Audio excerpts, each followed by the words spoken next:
Fala pessoal, eu sou o Gabriel Bertotti, estamos começando aqui um Pod Mais Cast. Estamos aqui com o meu amigo Pastor Marcelo Belo. Marcelo, conta um pouquinho pra gente da tua história. Olá, Gabriel, tudo bom? Eu quero falar um pouquinho, né? Meu nome é Pastor Marcelo Belo, sou da cidade de Sumaré. Eu sou natural de Presidente Prudente, já moro em Sumaré desde 1980. E desde lá, o mais importante, 1983, no mesmo bairro, na mesma casa, na mesma cidade. Eu venho de uma família pobre, não é? Uma família que lutou muito para conquistar, e a gente vai conquistando nosso espaço diante de tudo isso. E cheguei a me tornar pastor com 24 anos, em 2001. Eu fui consagrado a pastor. Tomamos contas da comunidade evangélica do OFESF e de adiante tomamos um percurso e nós chegamos ali na comunidade evangélica Ebenezer, o qual sou pastor até hoje. Tenho 46 anos, tenho duas formações, né? Uma delas é teologia, o qual eu gosto muito, né, de aplicar, e também estou aí na formação ainda da psicologia, mas estamos trabalhando esse assunto ainda para o futuro, né? Maravilha, pastor. E uma das suas formações é justamente a teologia. A gente sempre tem esse debate aí a respeito da questão de lei e graça. O que o senhor pensa a respeito disso? Olha, eu respeito a opinião contrária, mas eu tenho que tanto a lei quanto a graça, as duas é compacta, são juntas, não tem como fazer a separação. As pessoas elas separam o Antigo Testamento do Novo, sendo que o Antigo ele vem como uma história, é uma parte histórica que alicerça a fé dos ouvintes. E a parte que se diz Novo Testamento é o cumprimento da promessa do Antigo Testamento. Então não tem como fazer uma divisão, uma separação. Eu não posso falar que a graça só existiu no Novo Testamento. Se você for pegar lá em Gênesis capítulo 6, você vai ver que a palavra do Senhor está dizendo assim: e Deus achou graça aos seus olhos ao olhar a Noé. Então a graça de Deus significa defesa, guardião, favor não merecido, como diz o Novo Testamento. Então quando eu olho para o Antigo Testamento, eu vejo a graça presente lá em Noé. Então quando Deus fala, Noé diz que Deus achou graça em olhar, e graça é escolher. Então, o que é a lei? A lei, a gente tem que separar ela em duas partes. A lei da natureza, que é a lei, porque a lei ela existe antes mesmo da fundação. O tanto para a gente poder explicar sobre a lei, quando Deus viu que Adão estava só, fez ele cair no profundo sono e tirou apenas uma costela, que foi Eva. Se Deus quisesse duas mulheres para o homem, ele tinha tirado duas costelas. Isso é lei da natureza. Perfeito. Só que dentro da dificuldade humana, quando o povo começa a se misturar com os egípcios, começa a virar os costumes pagãos, o costume do povo de Israel. E quando Deus faz a divisão e leva o povo para o deserto, aí Deus começa a aplicar a lei através de Moisés pela dificuldade do povo não entender costumes pagãos e entre outros assuntos. Então vem a lei. Quando surge a lei, nós entendemos que todos que vivem pela lei, ela não consegue, então com certeza vai ser condenado. Quando vem a graça, que é a formação da lei, é o ensinamento. Jesus disse assim: eu não vim julgar, mas eu vim para que a lei fosse cumprida. Porque o adultério só era apedrejado se pegasse num ato. Exato. Aí Jesus disse, quando trouxeram uma mulher, aquele entre vós que não tiver pecado, atire a primeira pedra. O que ele quis dizer? Você desejar no seu coração, você já cometeu o pecado. Então a lei, ela é mais branda do que a graça. Fato. Porque na graça, na lei, era olho por olho, dente por dente. Aí Jesus disse assim, gente, entenda o que é a lei. Aí vem a explicação da lei. Eu vos digo, ora pelos seus inimigos. Não pague o mal com o mal. Isso é a lei. Só que Jesus está explicando para o povo o que é a lei. E aí o povo confunde. Então, não, Jesus aboliu, não aboliu. Ele falou assim, eu vos ensino dois grandes mandamentos. Amar a Deus e amar o teu próximo. E onde que mudou? Porque ele pegou a lei e compactou, para o povo poder entender. Em vez de ficar explicando parte por parte da lei, ele simplificou. Porque quem ama o seu irmão, não inveja ele. Quem ama o seu irmão, não mata ele. Quem ama seu irmão não vai adulterar. Quem ama a Deus não vai se prostrar diante de idolatria. Quem ama a Deus respeita pai e mãe. Então nós temos que entender que a lei e a graça é lado a lado. Partindo desse princípio, na sua visão, as proibições alimentares do Antigo Testamento permanecem válidas? Não. Como eu te expliquei, a lei nunca voltou a esse sentido. O tanto que o próprio Jesus, ele ensina no dia de sábado. O Senhor de todos os dias também não está aqui no sábado. As pessoas confundem muito, porque o que o Senhor quer? Que nós tenhamos um tempo para com Ele. E não marcar um dia. Não é o sábado, não é o domingo. Ele é o Senhor de todos os dias. Você tem que estar preparado para Ele todos os dias. Consagrar a sua vida para Ele todos os dias. Não é deixar um... Não, gente, a partir de agora, só o sábado. Um grande exemplo disso é o jejum. Quando você for jejuar, não mostra aos outros. O que é jejum? É uma santificação. É uma preparação. Se o jejum, que é uma coisa tão simples, que é pessoal, que é para não ficar falando, por que eu tenho que separar um dia específico para ele e não todos os dias? O Senhor Jesus disse, o Senhor dos sábados. Porventura, não é o Senhor de todos os dias? Fato. Mas então, em tese, não tem problema a gente comer carne de porco, a gente não precisa observar as regras alimentares que estão no Antigo Testamento, correto? Se você for pegar o que Paulo diz para Pedro, Paulo diz que pelos fracos da fé, é bom que você não escandalize. Eu não vou chegar num lugar que eu sei que a regra de fé deles não permite comer porco, e eu vou escandalizar, vou lá e vou comer porco. De maneira alguma. Eu tenho que me pôr no ambiente e respeitar a fé do meu próximo. Porque Jesus, ele não veio trazer uma religião. Jesus veio pregar sobre o reino dos céus. Jesus, quando ele anuncia, ele não anuncia, ó, eu venho aqui pregar uma nova religião. Que esse era o medo de Roma, o medo do sacerdócio. Ele veio trazer o reino dos céus. O tanto que Jesus era essênio, e em nenhum momento da história bíblica, você só vai saber que Jesus era essênio por estudo. Jesus, ele não prega a religião.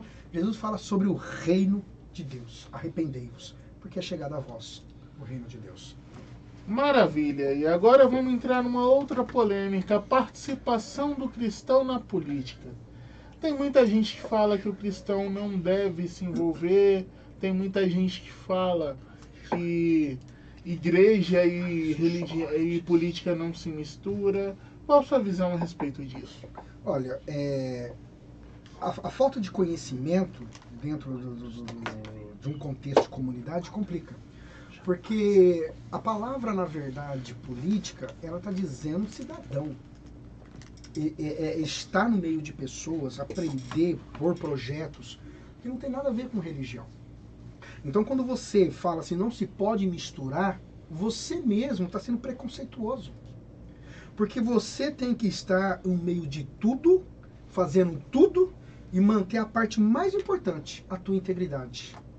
Então, dentro de uma visão bíblica, não há condenação nenhuma para você ser um missionário, para você ser um pastor, para você ser um bispo e você participar da política. Até porque você é um cidadão como qualquer outro. Você paga os seus impostos, você vai ao mercado e gasta o seu dinheiro e você cobra as mesmas coisas que todo cidadão cobra. Exatamente, e existe uma frase, se não me engano, de Aristóteles, quando a gente vai para a origem da palavra política, que a palavra idiota, em seu sentido original, é justamente ligada à falta de participação política do cidadão. Então, isso é algo que, infelizmente, não é passado nas escolas. Olha, eu aprendi desde cedo que quem não vota não tem direito de opinar. Quem se cala é omisso. E os omissos não têm direito de participação depois de uma reclamação. Por que eu estou dizendo isso? Porque muitas pessoas dizem assim, eu não vou votar porque eu não sou a favor. E eu sou o contrário. Desde quando eu tirei meu título de eleitor, eu nunca fiquei uma eleição sem votar em ninguém. Eu nunca marquei uma viagem para mim não ter que votar. eu sempre gostei de manter o meu papel como cidadão. Porque eu voto hoje e convivo 4 anos do voto que eu depositei. Se tiver 2 pessoas, o qual eu pesquisei, o qual eu analisei, e as 2 não me representam, eu vou escolher entre as 2 ainda melhor.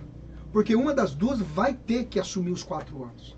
Então eu tenho que analisar a proposta, tenho que analisar o perfil do candidato, eu tenho que buscar a história do candidato, da onde surgiu o candidato, da onde veio o candidato, para mim poder votar. E eu não voto em pessoas porque elas frequentam uma igreja. Eu voto em pessoas que têm testemunho, que são 2 coisas distintas e diferentes. Exato, e se a gente analisar nas próprias escrituras, nós temos grandes nomes que, por conta de seu papel político, representaram justamente alívio para o povo. O que você tem a dizer, por exemplo, sobre Esther? Olha, na verdade, eu vou pegar um pouquinho mais pesado até sobre falar sobre o político, né? Eu vou pegar tanto do Novo como do Velho Testamento para você poder entender. Se você for ver uma discussão que Paulo não podia ser missionário, que Paulo não era reconhecido como apóstolo porque não andou com Jesus e assim por diante. Se você for pegar o apóstolo Paulo, ele fazia parte ele foi criado aos pés de Gamaliel, o qual existe uma briga teológica muito grande dizendo que Paulo era casado, Paulo era solteiro, e chegaram à conclusão que Paulo era casado porque ele fazia parte do Sinédrio. Sinédrio era uma política dentro de um contexto, tinha que ter uma escolha. Sim. Alguém tinha que escolher. Se você for ver, quando Judas se enforca, tiveram que escolher, né? Tiveram que escolher um Judas, né? Que foi Matias. O que acontece ali? Eles escolheram Matias. Lançaram sorte e escolheram Matias. Isso também a partir do momento que eu tenho que escolher, é política. Então, a gente como cidadão, a gente tem que estar sempre pronto e preparado. Neemias foi governador. Neemias, ele marca uma reunião e ele expõe as suas ideias após ter construído o muro de Jerusalém. Sim. Ele foi governador, Neemias. Se você for pegar Esdra, ele escreve as cartas, porque Esdra vem dos escribas, e ele tem mania de escrever, é a parte da crença religiosa. E ele faz uma convocação escrita a prefeitos, a governadores e a vereadores. E Neemias, ele é o governador. Então, a política, ela existe desde a fundação do mundo. As pessoas que querem pôr demônio em tudo, e nem tudo demônio está. A gente tem que entender que cada parte tem a sua função principal. Claro que eu não vou numa igreja que é para pregar a palavra de Deus, eu vou falar de política. Óbvio. Eu vou falar da palavra de Deus. Eu não vou fazer uma reunião política, eu vou chegar lá e vou falar de Deus. Eu tenho que falar da política. Porque eu tenho que levar aonde a classe que eu estou. Você ter a oportunidade de você levar o seu ID, anunciar o evangelho a qualquer lugar que você está, não significa que você tem que mudar o assunto. Você pode pregar a palavra através do seu testemunho, através da sua vida, através das suas atitudes. Não precisa. Tem até um ditado que eu gosto muito de usar. Prega o evangelho. Se necessário for, use palavras. O evangelho não é falado, o evangelho é vivido. As pessoas falam, o pastor não pode ser político porque tem corrupção. Não. A política não tem corrupção. A politicagem tem. A política não é corrupção, mas a política revela os corruptos. Porque toda função existe. Você como um pedreiro, se você não tiver caráter, você vai roubar. Você vai falar 10 sacos de cimento, precisamos de 2. Você vai falar 16 barras de ferro, precisando de 5. O restante você vai vender ou vai levar. E isso em qualquer área. Então, qual que é o problema da política? É o envolvimento, porque é maior a entrada. Então se torna muito ambicioso, mexe com o ego, e por isso vem então as pessoas dizendo que não se pode. Mas a política não é corrupta. Corrupto é o que ela revela. Eu falo o seguinte, pastor, a situação é a seguinte: a política ela só revela o caráter que a pessoa já tem. Só revela quem a pessoa já é. Exatamente, porque se a pessoa tiver que roubar, ela vai roubar em qualquer área, ela vai se desviar em qualquer área. Existem maus policiais. Uai, o cristão não pode ser policial então? Peraí. Existem maus advogados. O cristão não pode ser advogado porque existem maus advogados. Existem várias perguntas que as pessoas precisam buscar respostas. Tem pessoas, né? Teve até uma discussão uma vez, um conhecido meu, e ele usou esse termo, né? Você como um pastor apoia alguém que é a favor da arma? E isso é falta de conhecimento. Ainda fui legal com ele e disse, olha, vamos ficar no campo da política, porque no campo da Bíblia você não sabe nada. Então vai ser até desleal eu ter que responder isso para você com ignorância, mas eu quero que você entenda que eu vou devagar. O livro de Êxodo, ele revela algo muito interessante.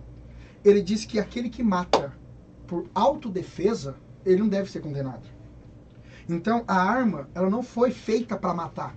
Nenhuma arma, nem a faca, nem um revólver, ela não foi feita para matar. O tanto de você pegar uma arma e colocar ela aqui, ela pode passar a vida toda aqui.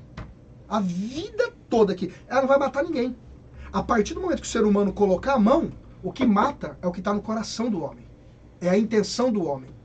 Então, quando eu falo assim, a arma mata. Não, a arma não mata. Quem mata é o ser humano. Porque o mesmo que mata com 38, ele mata com a faca, ele mata com porrete, ele mata. Pois é. Então, dentro de um contexto bíblico, a política está envolvida em todas as nossas áreas. Saúde, saneamento básico, segurança, moradia e educação. E são as bases da política que a gente tem que lutar. Eu, por mim, todos os cristãos deveriam se envolver com política, e não só para vereador, ou para prefeito, ou para governador, ou para presidente, não, fazer parte das direções, fazer parte dos departamentos, da secretaria, como Secretaria de Cultura, que é muito importante em todas as áreas, no estado, na cidade, departamento da saúde, departamento de fiscalização.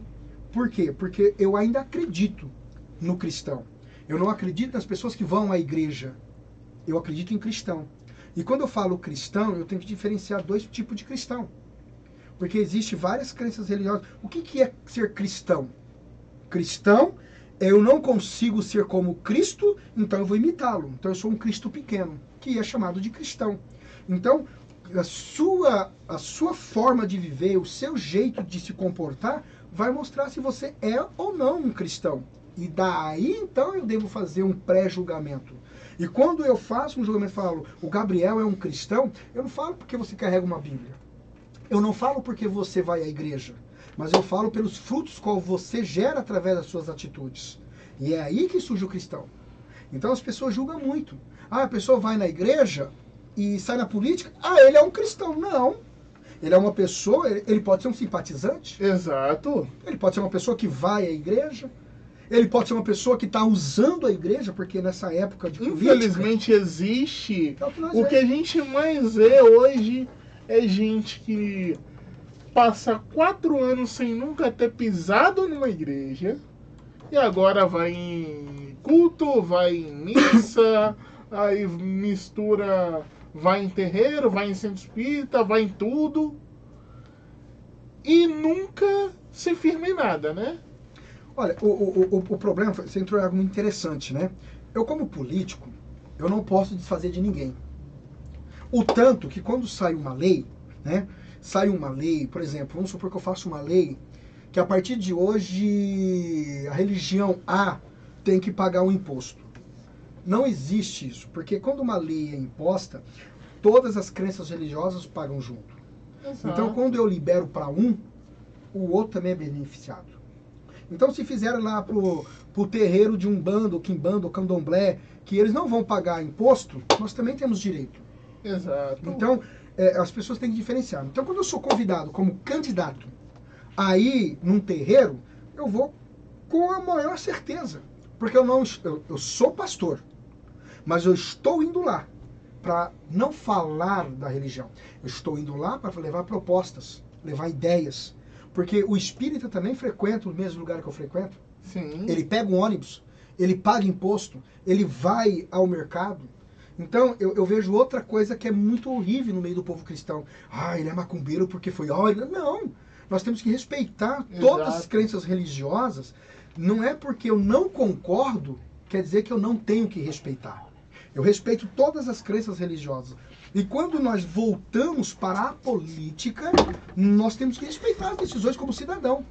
Eu não posso olhar o cicrano, o beltrano, e fazer acepção de pessoas pela crença religiosa que ele segue. E sim pelas propostas que eu tenho para mudar a vida dele como cidadão da cidade no qual ele mora. Agora, pastor, você concorda comigo que uma coisa é você marcar uma reunião com o pessoal que frequenta uma determinada comunidade e ali falar de proposta? Outra coisa bem diferente é você aparecer no culto, não falar com ninguém, só para tirar foto, como a gente vê muito acontecer por aí? Olha, eu participo de campanha política desde 89. Eu ainda era muito moleque ainda, eu acho que eu tinha 14 anos, 13 anos, nem lembro agora. Sou de 77 para 89, eu tinha 13 anos. Me ajudem aí, porque... E desde 13 anos eu sou envolvido em política. Eu sou apaixonado por política. Nós mudamos num bairro muito, muito precário. Não tinha asfalto, não tinha esgoto, não tinha luz na rua. Nós brigamos e brigamos muito. Quando eu peguei a minha idade, eu saí candidato, né, à presidência do bairro. E quando eu fui presidente de bairro, nós lutamos muito. Tanto no mesmo bairro que você mora, que é próximo, ali era tudo mato, era uma mata. E se nós temos o ônibus hoje, porque juntamente com a minha família nós lutamos muito. Nós lutamos muito, muito para que nós tenhamos ônibus, nós tivéssemos o postinho de saúde, tudo que tem ali, a minha família tem um dedinho. Então nós lutamos e lutamos muito.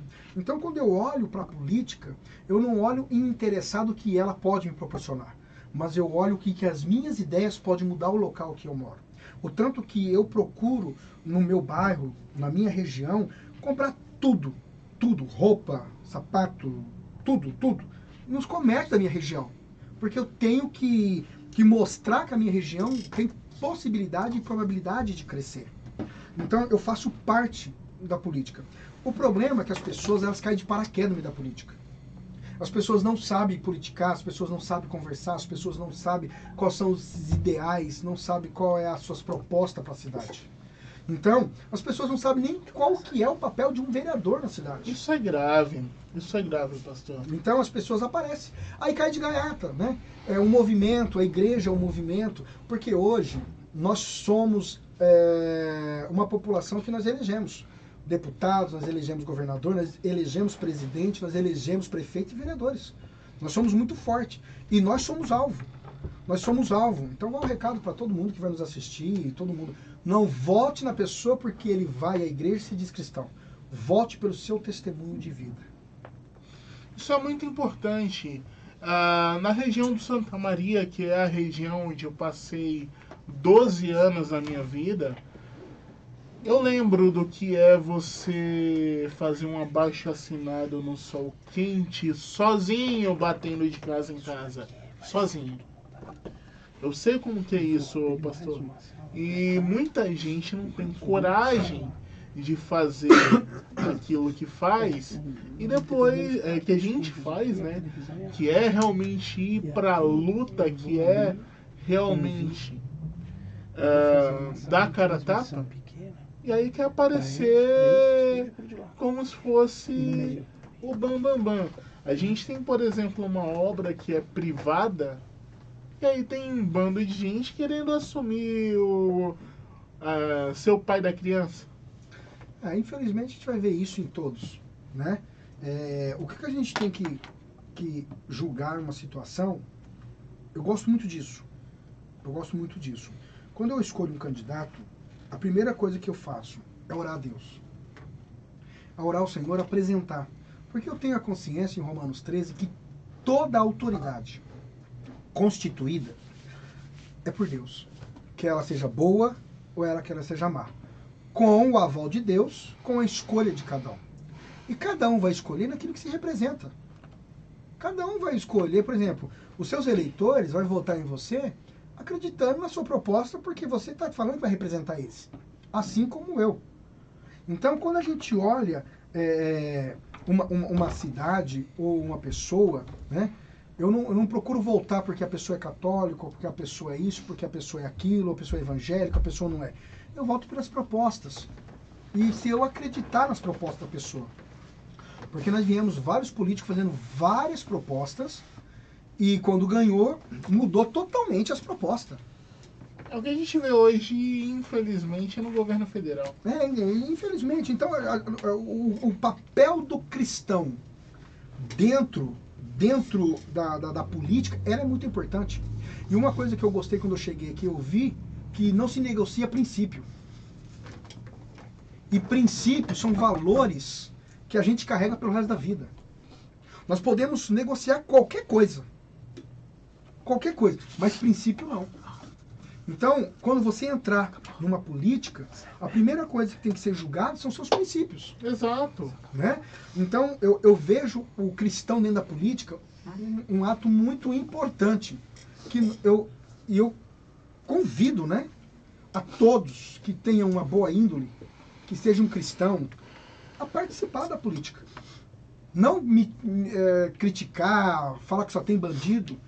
Se você sabe que só tem bandido, então entre você que é inocente. Exato. Você que é honesto, vamos lutar. Olha só. Vamos lutar por propostas. Então, pastor, um negócio muito interessante.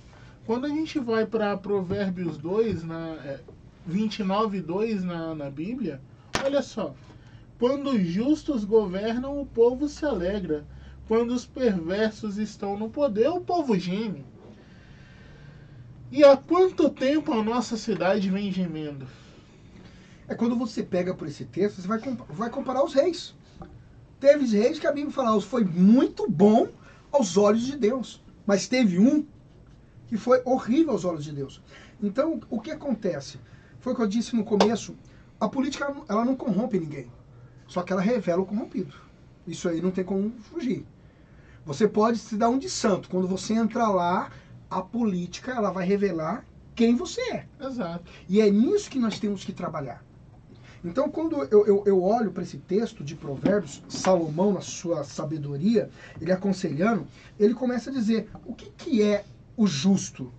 Eu volto naquilo que eu te disse lá atrás. Vamos analisar cada perfil, analisar a pessoa, analisar propostas, ver a capacidade de propostas, a capacidade de fazer, se está no alcance do candidato que ele está prometendo. Porque tem duas coisas dentro da política que tem que entender. Legislativo e executivo. O que é legislativo? É aquilo que não vai fazer. Mas ele vai fazer projetos de lei. Ele vai montar, ele vai articular, ele vai negociar. Executivo é o que vai pôr em prática e vai fazer. Uma vez que o executivo coloca em prática, eu como legislador, eu tenho que fiscalizar. Quando eu fiscalizo, eu cumpro o meu papel de vereador.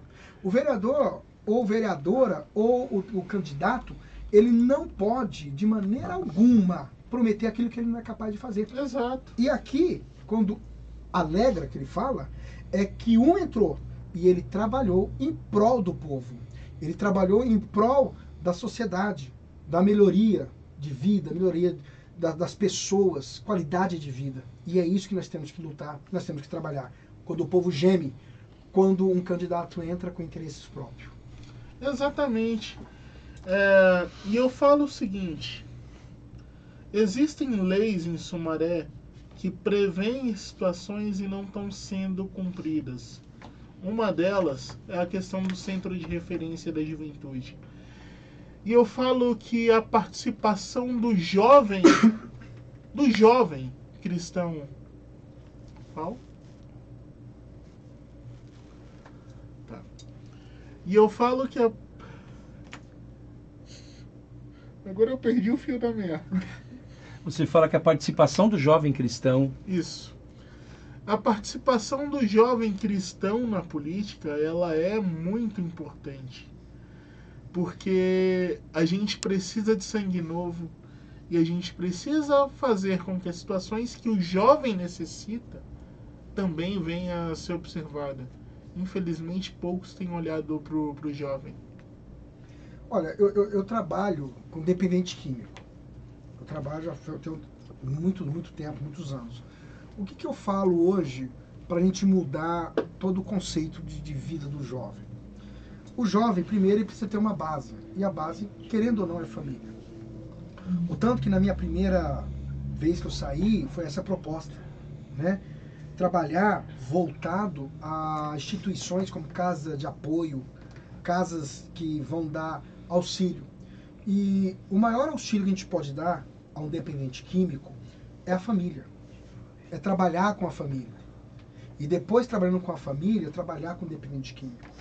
Então, o que eu falo para hoje com toda a estrutura dos jovens? O jovem ele tem que ter, primeiro, abraço familiar, estudo, uma formação e, depois de tudo isso, emprego. Então, quando você abre essas oportunidades, você tira o jovem da rua, tira o jovem das drogas, tira o jovem de ficar perdido. E depois disso, trabalhar na área de lazer. Hoje a nossa cidade sofre muito, tem pouco esportes em todas as áreas. Então, quando eu olho para a juventude, eu olho para todos os ângulos. Porque eu resolvendo esse problema, né, trazendo emprego, quando a gente traz emprego, a gente muda o ambiente. Eu não vou precisar roubar para mim ter um sapato ou um tênis, porque eu estou trabalhando, eu tenho condições de comprar. Quando eu tiro o jovem e levo ele para o lazer, ele vai gastar suas energias não preocupando no que ele vai roubar, mas gastando sua energia e automaticamente a sua saúde. Eu trabalhando nessas duas áreas, que é duas áreas muito simples de ser trabalhado numa cidade, eu já posso entender que eu já estou tirando da rua um marginal, eu estou tirando da rua um dependente químico, eu estou tirando da rua um perdido e dando a ele uma formação. Quando a gente trabalha olhando isso aí, o que eu menos vai ser necessário gastar vai ser na segurança. Exato. Então a gente precisa trabalhar focado num só propósito. Eu gosto muito de trabalhar nas 5 necessidades do ser humano, que são o que rege nossa Constituição. A direito à moradia, direito à educação, direito à saúde, saneamento básico. E em tudo isso está nos faltando. Porque não é que falta dinheiro, porque imposto nós pagamos. Nós pagamos impostos e pagamos impostos. O que falta é pessoa que trabalha certo. Arrecadação de Sumaré, 1.300.000. 1.300.000.000, perdão. Arrecadação de Sumaré, 1.300.000.000. E a gente, infelizmente, teve um baque com a saída da Honda justamente por falta de gestão política. Por falta de gestão. O que a gente pode fazer para atrair mais empresas para Sumaré? Olha, seria muita parte importante o majoritário entender que toda negociação existe abrir mão de alguma coisa. Então, quando você abre mão de alguma coisa em benefício do município, você vai trazer investidor. Não tem como eu pegar e trazer uma empresa cobrando os impostos, cobrando tudo. Então, eu tenho que entender que quando uma empresa ela chega no meu município e as pessoas são empregadas, elas vão gastar na onde? Elas vão gastar no município. Ela gastando no município, a arrecadação dos impostos vem para o município. Então eu perco de um lado, Mas ganho do outro. mas eu ganho do outro. Então, primeiro é trazer investimento dessa forma. Negociando através de micros e pequenas empresas, trabalhando com os comerciantes que estão começando. Uma lei em 2021 que foi feita, amei essa lei, que era uma burocracia muito grande para a gente abrir um comércio na área de casa. E essa lei nos promoveu, dando direito de nós abrirmos um comércio, né? As empresas aí que foram abertas, individual, gente, excelente trabalho. Porque quando eu invisto em você, eu estou investindo na cidade. Quando eu invisto em você, eu invisto na educação, na segurança, no saneamento. Então, nós temos que investir nos pequenos, médios e grandes. Isso é muito importante, até porque se a gente analisar uma situação que é absurda em Sumaré e algo que, para quem me acompanha nas minhas redes sociais já viu eu falar, é a respeito da taxa de publicidade. O comércio ele paga IPTU. Só que junto do IPTU vem um negócio que na minha visão ele é absurdo, que é uma taxa que varia dependendo do tamanho da placa que tu tem na tua loja. Então, ou seja, se você tem uma placa um pouquinho maior, você paga mais. Só que ele não considera isso como área construída, é de acordo com o tamanho da placa. O que você acha a respeito dessa taxa? Olha, tudo que fala de imposto, eu sou em partes a favor, em partes contra. Por isso que a população precisa entender o que é imposto. Quando você vai pagar o imposto, se você pegar a nota, você vai entender, os centavos são... Cada parte vai para algum lugar. Santa Casa, o qual é o hospital que a cidade não tem. Nós precisamos olhar para onde vai isso. E nós, como população, temos direito de cobrar. O problema é que a população escolhe seus representantes e elas não cobram. Elas não vão numa sessão da Câmara, elas não acompanham o seu político, elas simplesmente vão lá e votam. E isso porque vendeu o voto, ou porque trocou seu voto através de um favor. Cansei de ver pessoal, eu vou votar em fulano porque ele me levou no médico. Se tivesse trabalhado na saúde o suficiente, não ia ser preciso ninguém buscar, porque o município tem que dar condição. Aonde minha mãe mora, a ambulância vai buscar na casa e vai levar na casa. Então, se nós começarmos a trabalhar com uma visão do que é política, porque eu acabei de dizer aqui no começo que o povo elege aquele que representa. Se eu votar em alguém porque ele me faz um favor, eu já vendi o meu voto. Eu tenho que votar em propostas, saber qual é. Então, o que acontece com as taxas de publicidade? Que literalmente eu sou contra. Claro que eu sou contra, porque nós já pagamos muito. Nós já pagamos IPTU, nós já pagamos a taxa de esgoto, que Sumaré também não tem esgoto tratado, né? Vamos ser bem francos. Não tem. A gente tem que ser realista. Existe uma pequena porcentagem, né? A gente tem que ser pequeno. Nós temos pequenas porcentagens de imposto lá, de tratamento de esgoto. Só que eu não sou contra, desde quando que você está vendo o seu dinheiro sendo investido. Por exemplo, eu não sou contra o imposto, desde quando que eu vou num hospital, eu sou bem atendido. Eu não sou contra o imposto, quando eu preciso da segurança, eu tenho. Eu não sou contra o imposto quando eu tenho saneamento básico, como é coisa mínima do cidadão viver. Eu não sou contra a nada que me gere. Porque o que é olha, taxa de luz, taxa do lixo. Você está entendendo? Se a gente for parar para analisar, a taxa do lixo faz um sentido. Você tem, em tese, um custeio da coleta de lixo, mas beleza. A taxa de publicidade, qual que é o retorno que a prefeitura dá para esse empresário? Porque olha só, taxa de esgoto, em tese, é para se investir em tratamento de esgoto. A taxa do lixo é para se investir na coleta de lixo. Taxa de iluminação, como o próprio nome já diz, é para você fomentar a questão da iluminação pública.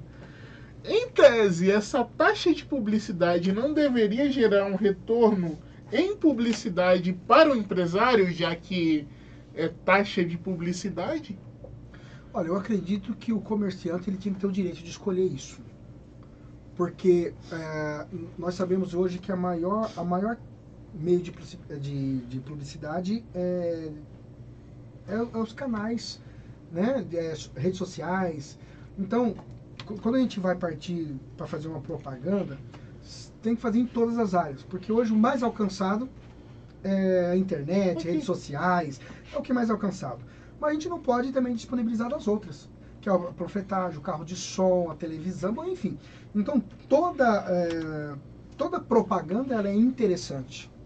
Então, já que estão cobrando, deveria trazer também alguns benefícios. Que nem outra pergunta que eu faço para você em cima disso. Que benefício tem você parar o carro numa praça e pagar por ele? Quando o seu carro é roubado, como o meu foi, paciência. Se eu estou pagando algo, eu teria que ter um retorno disso. Eu teria que ter uma segurança para isso. Então, nós temos que trabalhar em cima disso para mudar. Só que nós não mudamos sozinhos. Nós precisamos entender que não é só escolher o prefeito. Porque não é só o prefeito que é culpado disso. Quando o vereador eleito não cumpre o seu papel, ele é tão culpado quanto o prefeito. Então hoje nós temos uma Câmara de Representantes que estão nisso. Sinceramente, não me representam. E eu acho que dá para mudar. Sumaré precisa de mudança. E existe uma solução para isso, que é nós realmente que estamos insatisfeitos buscarmos novos caminhos. Olha, eu costumo dizer para todo mundo que quando a gente está fora é muito fácil bater. Então nós temos que mostrar propostas. E propostas ideais. Né? Eu costumo dizer para todo mundo, gente, não precisa bater. Porque quanto mais você bate, mais você cresce o adversário. Nós temos que deixar o adversário de lado. Deixar ele esquecido. Porque aquilo que não está bom na cidade já é notório. Sim. Os buracos, a falta de atendimento. Rapaz, a coisa mais triste que tem é você andar, você paga ali os seus impostos, principalmente o IPVA, e você passa no buraco, seu carro fura o pneu. Espera um pouquinho. Tem que procurar o Ministério Público, tem que fazer denúncia e tem que pôr a prefeitura para pagar. Exatamente. Então, Gabriel, nós temos que montar uma frente forte. Porque o Andorinha não faz verão. A maioria sempre vai ter o respaldo para agir da forma que quer, da forma que quer. Então, às vezes, você entra lá, você não vai ter força. Mas o povo precisa entender que ele foi eleito. E se ele foi eleito, ele teve uma quantidade de voto. E essa quantidade de voto tem que saber o porquê não está sendo feito. Exato. Então, os legislativos e o executivo, eles têm que trabalhar, não vou falar em oposição, mas em linha curta. Temos que trabalhar em linha curta, eu cobrando e você fazendo. Eu fazendo um projeto de lei e você passando. Então nós temos que trabalhar em cima disso. Então quando se põe um cristão lá, a dificuldade do povo entender é isso. Porque o cristão, ele tem a responsabilidade, primeiro com a palavra, segundo com a sua família. Porque quando ele rouba, quando ele desvia, eu não consigo imaginar como um prefeito ou um candidato que foi eleito, ele consegue dormir sabendo que o seu vizinho morreu no hospital com dengue porque não tinha vaga de transferência. Tem que esperar a fila do cross. Eu não consigo entender como uma pessoa consegue dormir sendo ele eleito pelo povo, sabendo que o seu vizinho entrou um bandido, roubou e matou. Eu não consigo entender como a consciência deles permite. Então é isso que nós precisamos entender aqui. Comecei dizendo que a política, ela não corrompe ninguém, ela só revela quem é o corrupto. Então, quando você for escolher o seu representante, por favor, não vote em troca de bola, em troca de uma cesta básica, em troca... Não. Dentadura. Não. Eu já vi gente falando que vendeu o voto por uma dentadura. Pra mim, é mais corrupto quem vendeu o voto de quem tá comprando.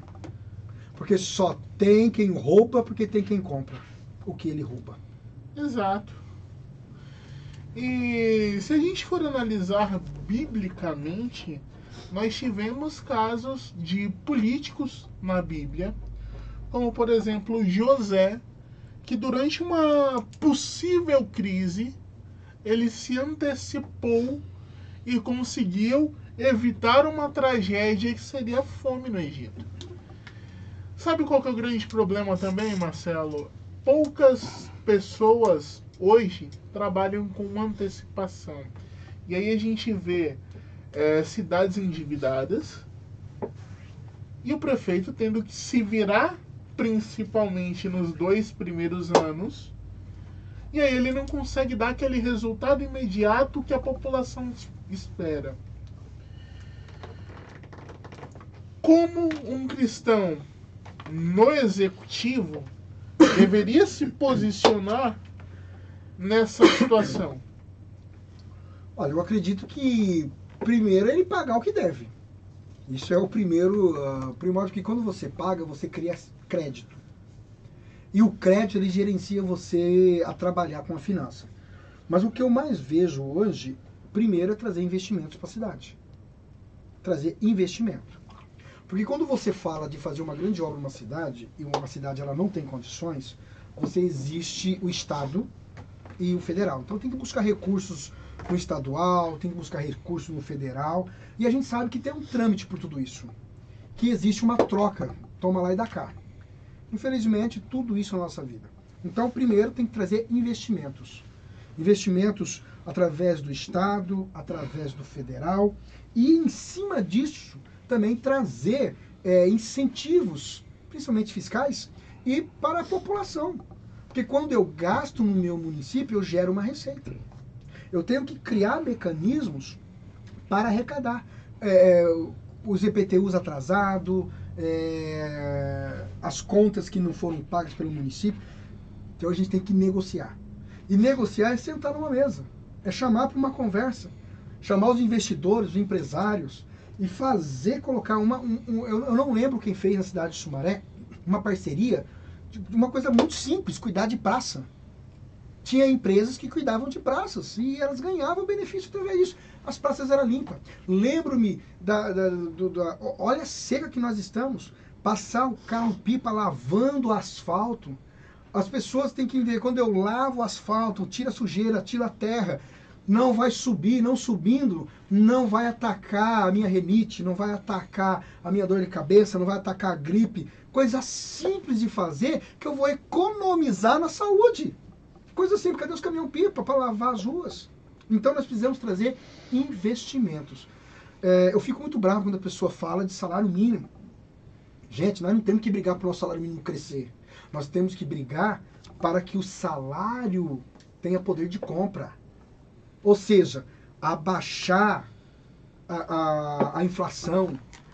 Então, e nós temos que buscar mecanismos para isso. Então, dentro de uma cidade, para pagar suas contas, tem que trazer recursos.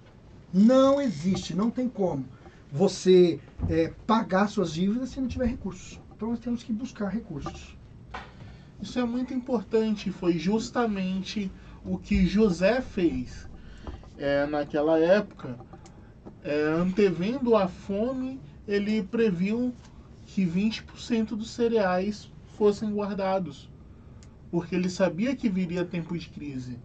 Infelizmente, hoje, o cristão ele não tem a mentalidade de antecipação e previsão futura. Ele sai gastando. Não só o cristão, mas é um mal da população brasileira. Você não tem hoje, nas escolas, educação financeira. E aí a gente tem pessoas que entram na política sem o mínimo de noção básica de finanças. E algumas igrejas não falam sobre finanças para os seus membros. E aí a gente vê um caos generalizado. Não só na política, como até mesmo na vida pessoal do povo. A educação moral cívica já foi tirada, já na intenção de ninguém saber mesmo, né? Porque era muito importante a gente estudar a política, porque a política está no arroz que você compra, a política está no carro que você abastece, está na luz que você paga, está em tudo que é lugar. Então o cristão ele tem que parar com essa mania que achar que a política é do diabo, a política corrompe, a política rouba. E nós temos que trabalhar para que nós ponhamos pessoas capacitadas lá. Então nós temos que trabalhar muito, muito em cima disso. E ensinar. Eu acredito que não só nas escolas, mas em casa, porque a parte financeira ela é muito complicada. Porque nós temos, principalmente quando se tira o poder de compra. Quando se tira o poder de compra do cidadão, acaba com ele. O que é tirar o poder de compra? O que ele ganha mal dá para ele investir em si mesmo. E hoje uma cidade que ela já está endividada, ela vai levar anos para sair. Não é um dia, não é um mandato. Às vezes o prefeito vai precisar até do segundo mandato para tirar a cidade do lodo que colocaram. Então é muito complexo.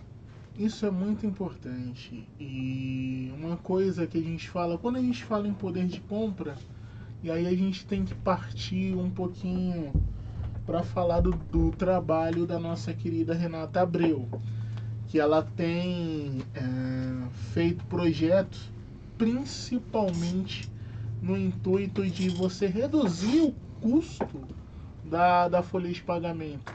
Eu falo como empreendedor. Hoje, um funcionário custa para o empresário 3 vezes o que o empregado recebe na conta. Eu falo o seguinte: o problema não está no salário, o problema está no custo que a legislação trabalhista brasileira hoje impõe ao empreendedor.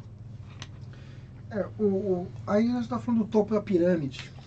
E é muito difícil, porque existe 3 estados, né? Existe o município, existe o estado, existe A União. a União. E tem coisas que o munícipe, o majoritário ou o prefeito da cidade, ele não vai conseguir fazer porque vem de lá. Sim. Então nós temos que fazer uma frente forte, pressionar os nossos representantes para que mude a lei. Eu vou dar um exemplo muito bem disso. Eu gosto muito de seguir algumas pessoas. O senador Magno Malta, gosto muito. Nicolas, né? Gosto muito do trabalho dele. Acompanhei, por incrível que pareça, não sou fã dele, não sou fã, tá?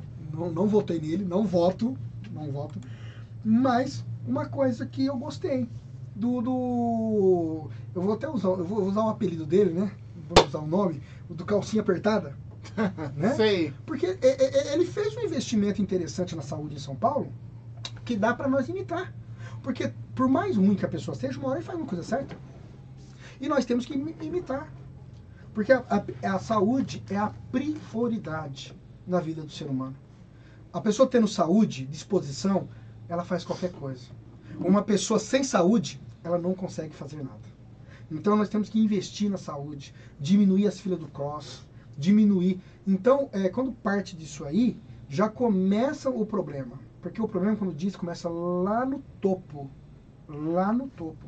Por exemplo, se eu não pagar um convênio, eu não tenho uma saúde de qualidade. É impossível, não tem como. Até porque, se a gente analisar a tabela SUS, hoje ela é uma tabela extremamente defasada.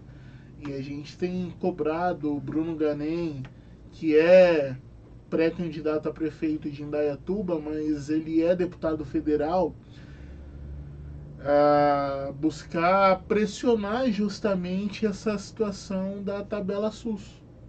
Eu falo que o Podemos, ele é um partido que ele tem brigado em várias situações. Se a gente for parar para pensar também, um outro ponto que é uma briga forte do Podemos é a questão da liberdade de expressão. Nós, como cristãos, temos um problema que a gente está sendo constantemente censurado, ameaçado. Alguns chegaram até ser presos por expor o que pensam.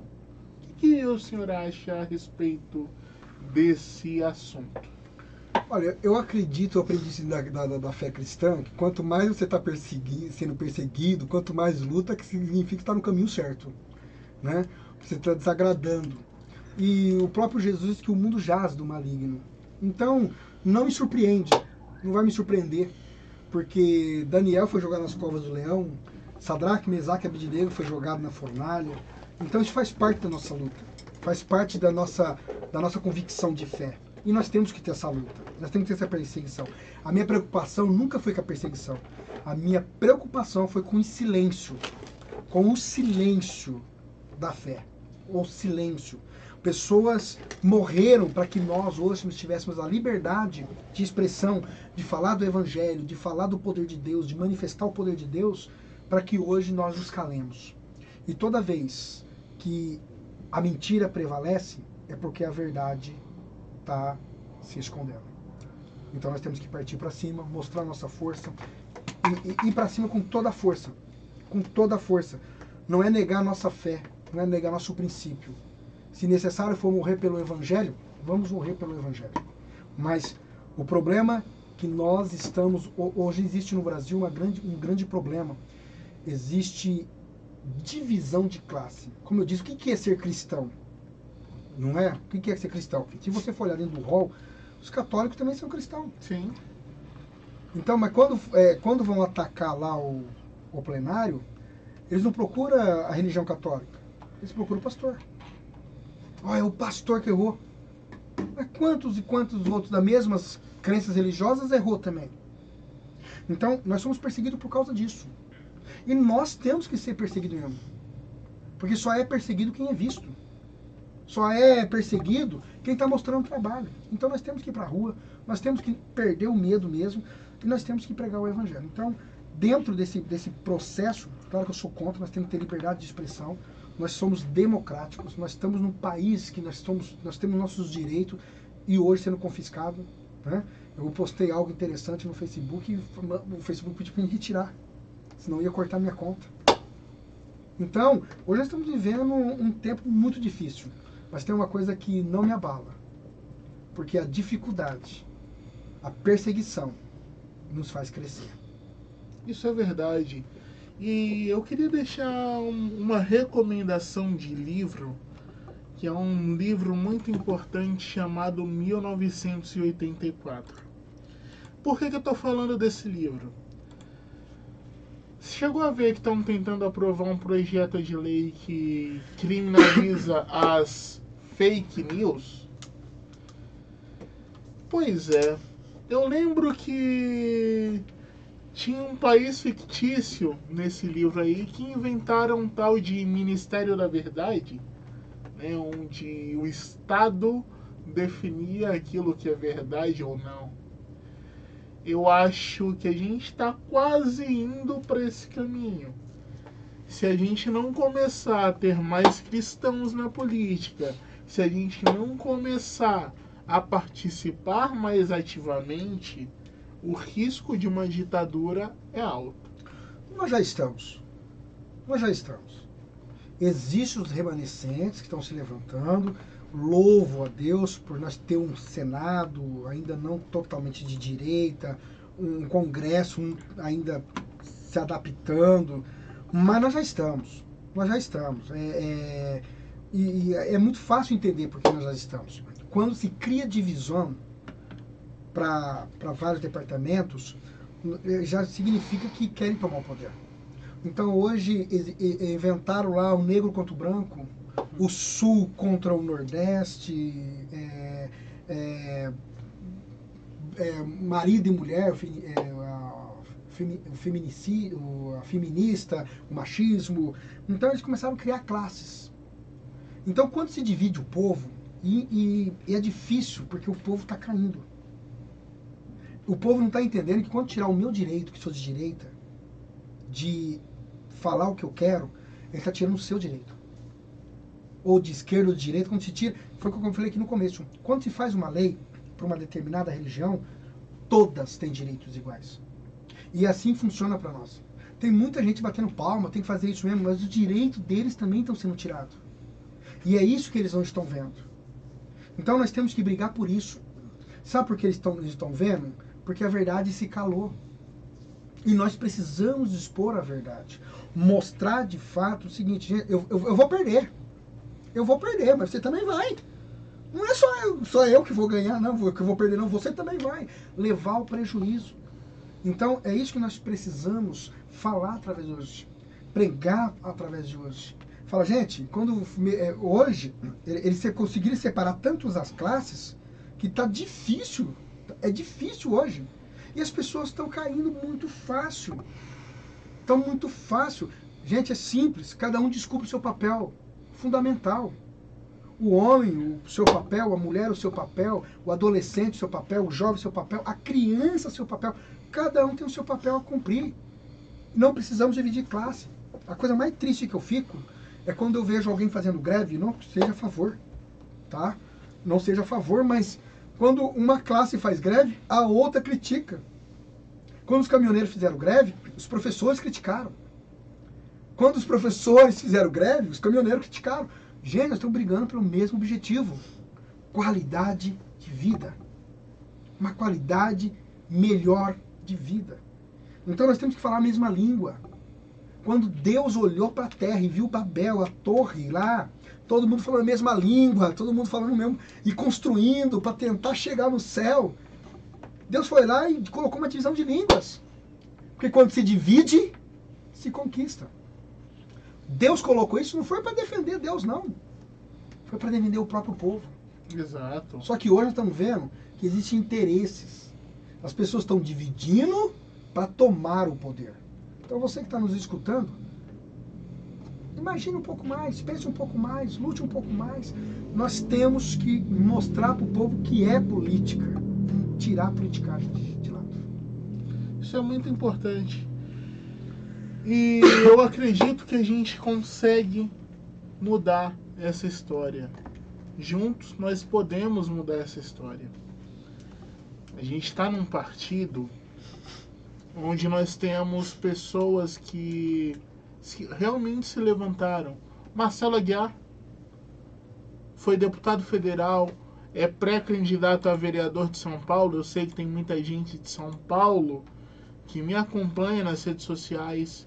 Então, a gente tem aí Marcelo Aguiar, a gente tem o pastor Everaldo, que é o vice-presidente nacional do nosso partido. Então, a gente tem hoje, dentro do Podemos, um bom grupo para que a gente possa mudar essa situação. Tanto em Sumaré, quanto aqui nas cidades vizinhas, Americana. Você tem gente aí forte também em Dayatuba, que é o Bruno Ganem. Então nós temos opções dentro do Podemos para justamente enfrentar essa situação. E essa situação da liberdade de expressão é uma situação que é compromisso do Podemos. O senador Marcos Duval, ele é um dos que brigam ativamente nessa questão. Tanto que foi o senador que levou a denúncia a respeito de um certo cidadão, que eu não vou falar o nome aqui, mas todo mundo sabe que é careca, para o Senado americano.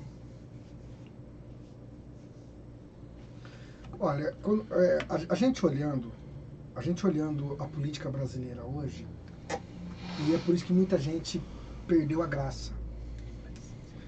Porque tá um nojo, né? É muito triste quando você olha e você vê projetos de aborto. É muito triste quando você olha e você vê que estão querendo descriminalizar pequenos furtos, como um celular.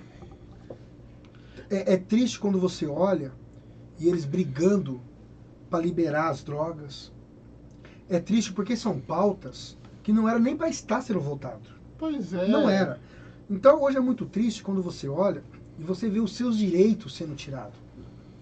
Você olha, você vê, você lutou, os meus pais lutaram por um país melhor. Eu me lembro, em 1984, se me falha a memória, quem estiver me acompanhando aí, me ajuda aí, tivemos uma crise muito grande, eu era pequeno, teve que congelar tudo. Teve pessoas que passou fome, pessoas passando fome. E é muito triste quando a gente vê a nossa moeda perdendo valor. Uma reunião discutindo que vão trocar a nossa moeda. Toda vez que fala de troca de moeda, é porque já não acharam solução mais para essa. Exato. E se teve algo que foi muito forte no nosso país, foi o real. O que fizeram para derrubar o real? Então é muito triste quando a gente olha e a gente vê toda essa circunstância e a gente fica aqui embaixo, porque nós somos um peixe pequeno. Então, você que tem uma visão mais ampla, uma visão mais política, que quer brigar, porque, gente, nós temos que brigar, não é mais por nós. Não é mais por nós. Nós temos que brigar por uma geração futura. Nós temos que brigar pelos filhos, pelos netos, porque é eles que vão pagar a deficiência que nós estamos vivendo hoje. Se você olhar a Venezuela, as pessoas estão aguentando pancada. Mas e os que estão nascendo agora? É uma geração mais fraca, uma geração sem preparo. Então nós temos que brigar agora. Você que, eu não gosto de política, mas é honesto, comece a gostar, busque informações. Isso é muito importante, pastor. E eu vou além. Se a gente analisar, a situação no Brasil é tão grave quando a gente fala em geração futura. E aí eu queria mandar um abraço para uma amiga minha, que é a doutora Beatriz Monteiro, que esteve num outro podcast apresentado por mim, que é advogada. Hoje, para você ter uma noção, os homens estão com medo de se relacionar, porque existem falsas denúncias de Maria da Penha, existe falsa acusação de agressão, como, por exemplo, aconteceu com o Neymar, né, e a Nájila. E a gente hoje não tem leis, não tem legisladores preocupados com essa situação. É importante a questão da defesa do direito da mulher. Mas e o direito do homem? Quem é que defende hoje em dia? Olha, na verdade é até interessante, uma vez eu perguntei para a delegada de Sumaré, direito Maria da Penha, mas e o direito do homem? Ela disse que ela entra. Porque, como eu falei, quando a lei é criada para os dois. É óbvio que quando você está escutando uma queixa, a gente sabe que a mulher sempre vai prevalecer diante disso, e não que eu seja contra. Mas a gente tem que descobrir que já existem leis. O que o Brasil precisa não é de mais leis, mas é a lei que tem que ser cumprida. Nós já temos lei, não precisa, o fake, não. Já existe uma lei na Constituição de que quando a sua moral é ofendida, você pode recorrer à justiça que dá indenização. É que tá vindo uma geração tão difícil hoje, que na nossa época não existia negócio de bullying, não. Pois é. Não existe esse negócio de bullying pra lá, é bullying pra lá. Hoje você tem... Eu fico me perguntando, em 1980, a música que falava Nega do Cabelo Duro, que foi um sucesso estrondoso na época. Canta hoje. Não dá.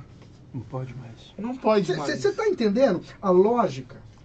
Então, assim, os que estão brigando hoje por liberdade, que querem ser caçados a liberdade de expressão, foram pessoas que viveram isso.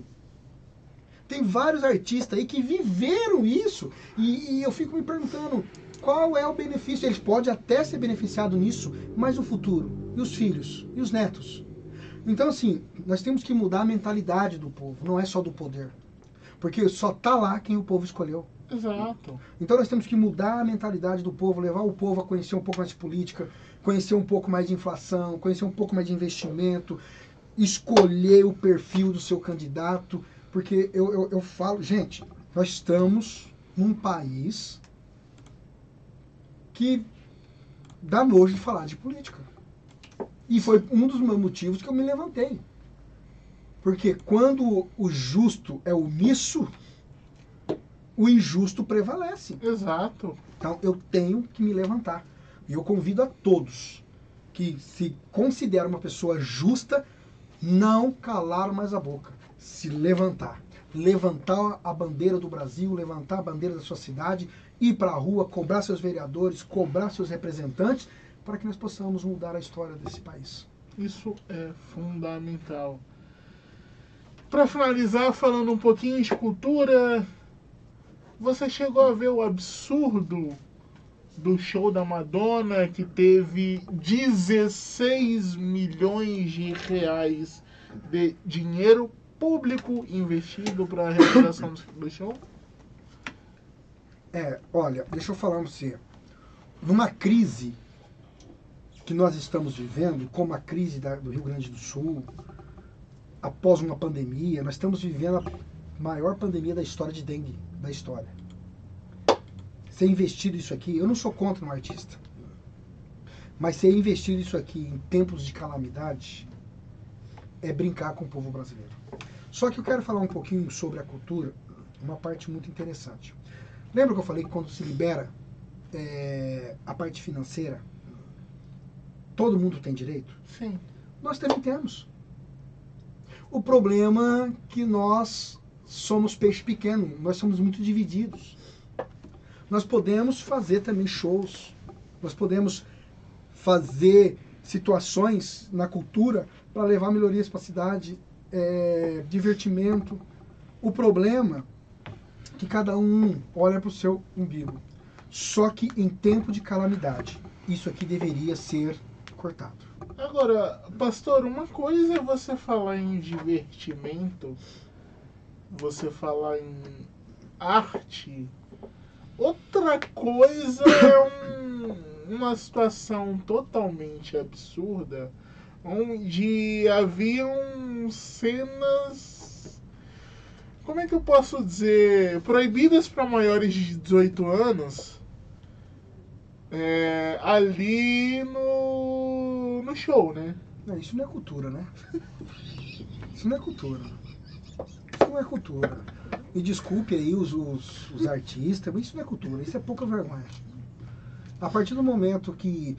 Eu me lembro, quando eu era criança, eu não era cristão ainda, tinha aquela propaganda, aquele programa da Band, acho que é Emanuela, eu não lembro agora. E não era pornografia, não, era só mostrava algumas partes íntimas, não mostrava nem ato sexual, era uma coisa de doido. E eu me lembro... Cine Privé. Eita, é isso aí mesmo, Cine Privé. E eu me lembro que eu era pequeno, eu procurava olhar escondido para assistir, né, os meus irmãos assistindo, meu pai às vezes.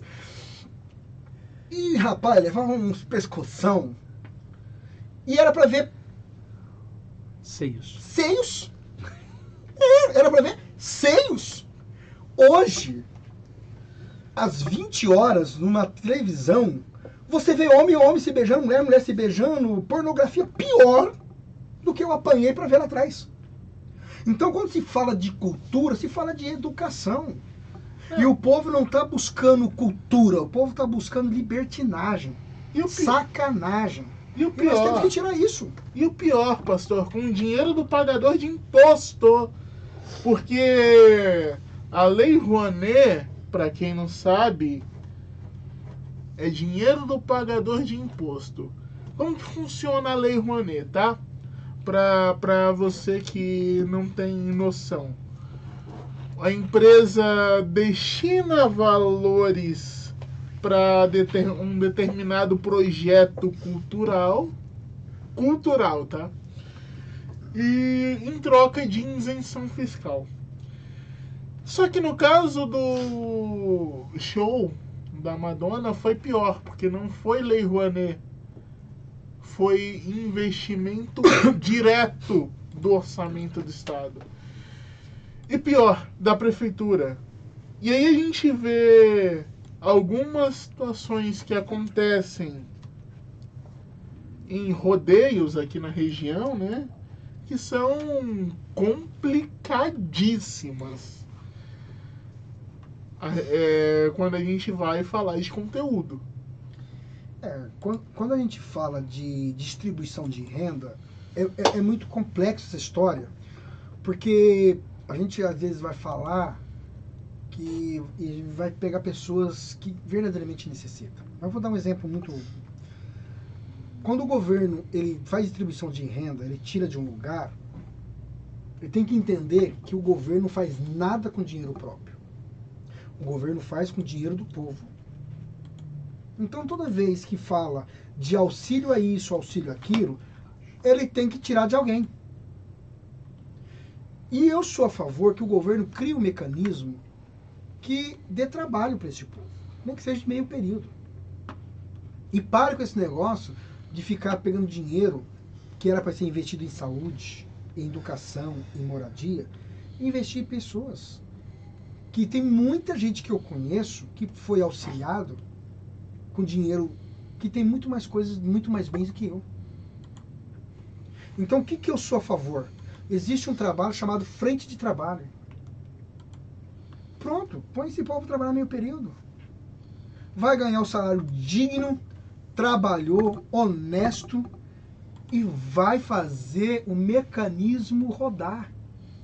Exatamente. Então o que nós vemos hoje são pessoas interessadas. Essa lei, ela tem um objetivo bom, mas não para momentos de crise. Em momentos de crise tem que cortar tudo. E aí eu te pergunto, os pequenos músicos têm acesso a isso? Você conhece algum algum músico de Sumaré que recebeu alguma coisa? Algum músico pequeno? Olha, eu fui fazer uma vez um certo empréstimo para a empresa. Eu desisti. Porque me pediram tanta burocracia que eu fui desistindo. Então, eles têm mania de dificultar para nós desistir. E hoje isso é em todas as áreas. Então, eles só vão investir naquilo que dá retorno para eles. Por isso que eu falo para você não votar em pessoas interessadas, mas votar em pessoas compromissadas com a cidade. A cidade de Sumaré, nós moramos na região ali do Virgínio Basso, região a qual você faz parte. Rapaz, há anos nós lutamos por uma ponte, por uma travessia. Há anos que nós lutamos por uma melhoria. Só que culpado é o povo. Na hora de votar, vota em pessoas de fora. Pois é. Então, quando a gente olha, é muito fácil sentar aqui e falar assim, o culpado é fulano. Não, o culpado foi o povo, colocou fulano lá que não fez nada. Exato. E o pior, que daqui 4 anos vai reeleger ele de novo. Exatamente. E eu falo que a gente tinha na cidade festivais importantes, como o Festival Geleia com Mel. Eu acho que você se lembra desse festival, que era um festival de rock que acontecia ali na pista de skate. Olha, o que eu gostava muito em Sumaré, que faz muitos anos que não tem, era apaixonado pela festa do tomate.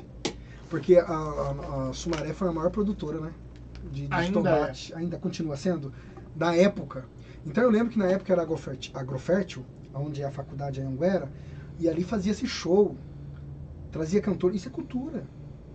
Né? O Leonardo até zoou lá com a Madonna, falou que aquilo ali é um show de prostituição, não é fala minha, é fala dele.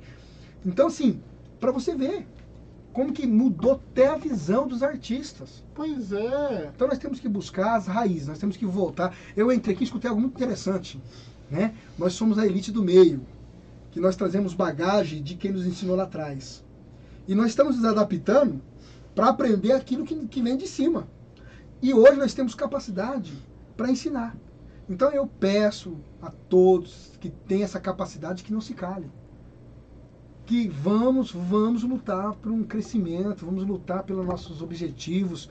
Olha, eu costumo dizer que a maior assistência social que existe no Brasil é a igreja. Sem dúvida. É a igreja. Em distribuição de alimento, em independente químico, é a maior da história. A maior assistência social é as igrejas. Então, quando nós olhamos para uma igreja, nós olhamos uma esperança. Quando nós olhamos uma igreja, por mais pequena que seja, porque a igreja ela ensina princípios, respeitos e honra. Quando nós olhamos para essa situação, nós já olhamos uma grande melhora. Depois disso, ela tem um trabalho social fantástico. Que coisa que era o município. O município que tinha que fazer, mas hoje, por exemplo, Bola de Neve distribui mais de 300 cestas básicas em Sumaré. A gente tem conhecimento de uma ONG que atende crianças em situação de vulnerabilidade social no contraturno escolar, que deveriam ser atendidas pelo município, mas durante um bom período foram atendidas pelo Bola de Neve e pelo Instituto Família. Então hoje nós temos a igreja como principal forma de assistência social. E é muito importante. Eu acredito que o município deveria investir nas igrejas. Existem muitos espaços vazios que poderia ser reutilizado para essas coisas. Existe muito espaço, muitas áreas verdes que deveria ser trabalhado para as instituições religiosas trabalharem sem fins lucrativos para ajudar os moradores de rua, dependentes químicos e assim por diante. O problema é que nós temos uma ajuda muito pequena nem do município do estado. Então, para criar uma casa de apoio hoje, é uma burocracia. Eles pedem coisas que nem eles, como estado, dá. Nem eles. É absurdo. Então, assim, é muito complexo. Quando você vai, né? É a mesma coisa eu montar. Uma vez eu falei que eu era contra um monte de postinho. Cada bairro tem um postinho. Quiseram me bater. O que adianta eu ter prédio? E não ter médico. Chego lá, não sou atendido. Aliás, Quando eu preciso de algo, eu tenho que ficar no cross. não tem dipirona. Não tem Então, dipirona. assim, vamos centralizar. Vamos criar mecanismos, né, para trabalho, por pessoas qualificadas para atender. Um bom sorriso, um bom abraço, ajuda muito mais às vezes do que um dipirona. Porque as pessoas que estão à frente chegam no hospital muito bravo. Porque o ente querido está ali e não é atendido. Eu falo porque eu já passei por isso. E em vez de ter recebido um bom atendimento, ainda a gente é criticado. Pois é. E outro, deixa bem claro, não estou aqui atacando os nossos companheiros, os heróis, porque para mim foram heróis, os médicos, as enfermeiras, são pessoas, o problema é o local de trabalho, condições de trabalho. Para você ter Então uma é muito noção, complexo, é muito difícil. para você ter uma noção hoje, uma simples, que não é simples para nós, mas para um procedimento hospitalar é relativamente simples. Drenagem pulmonar, onde você retira a água do pulmão. Você não consegue fazer isso no UPA. A falta de vaga no CROSS foi justamente o que levou a minha mãe a óbito em 2020. Porque ela precisava tirar água do pulmão. E ela não conseguiu. Estou aguardando uma cirurgia de ombro em Americana, que pelo que eu estou escutando de vocês aqui é 100 vezes melhor do que a cidade de vocês. Eu estou esperando 2 anos. Para você ver, você está na fila do cross. Estou na fila do cross. É uma vergonha. Olha, eu sofri um acidente e eu fui para o hospital estadual. Eles recusaram me atender. É um absurdo. Eu quebrei o dedo, eu tive um deslocamento de dedo, quebrei o dedo, rompeu o tendão, a minha clavícula teve um rompimento, eu tive que fazer 2 cirurgias. E eles recusaram me atender, eu sangrando, eu sofri um acidente, eles recusaram. Eu tive que ir pro UPA. Eu tive que ir com dor, porque não foi a ambulância que me levou. Quer dizer, se chegar lá de carro, alguém morrer, não vai atender. Você tem lógica. A saúde tá precária. Aí chega lá, eu só pedi pro médico. Olha, me dê um socorro só para aliviar a dor, que eu tenho um convênio. Eu vou para Campinas. Então hoje, a saúde é muito precária. A Americana é melhor, porque a Americana tem hospital, né? A Americana tem um hospital aqui na Nossa Senhora de Fátima, tem o hospital Unimed, tem o hospital Samaritano, Sumaré, UPA, hospital estadual que não atende. Você E uma Unimed que abriu agora. E o Veracruz. E outra. Não, Veracruz. segundo as informações, nem atende.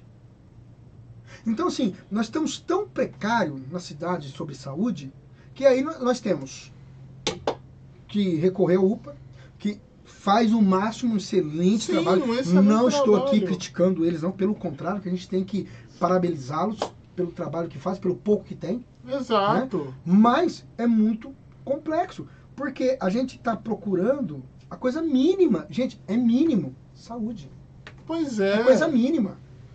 Então, assim, eu fico perguntando, cadê os fiscais, aqueles que foram eleitos para isso? Sabe? Tá lá no postinho. Gente, eu não vi em 4 anos. Tem um amigo. Não posso questionar.